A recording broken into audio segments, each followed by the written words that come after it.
কি কি আছে এটার ভিতর দেওয়া? জি, এটা হলো প্রথম একটা পাউচ ক্যারি করার জন্য, একটা অ্যাডিশনাল পাউচ যেটা পকেট 3 তে থাকতো না, পকেট 4 দিয়েছে। আচ্ছা, তারপর জি, এবার হলো গিয়া মেইন অংশটা। এখানে এটার মধ্যে সব কিছু আসলে থাকে, তো আমি জাস্ট একটু আপনাদের সুবিধার্থে দেখিয়ে দিই।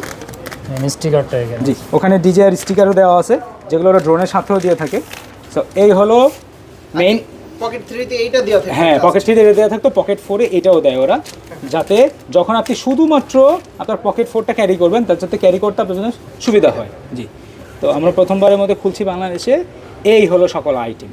এটা হচ্ছে আপনার শুধু ক্রিয়েটর কম্বো জি প্লাসের জন্য। জি, এটা হলো ক্রিয়েটর কম্বো, এখানে সবচেয়ে বেশি অ্যাক্সেসরিজ দেওয়া থাকে। এই হলো ভাইয়ের খুব পছন্দের ডিজাইন মাইক 3 যেটা। হ্যাঁ, ও এখানে মাইক 3 দিছে এটা? জি জি, এটা মাইক 3 দিয়েছে দেখেন। আপডেটেড। মাইক এই অসমো পকেট 3 তে কি দিত? ওটা মাইক 2 দিত। জি, Mic 2 মাইক 2 দিত। Update হয়েছে।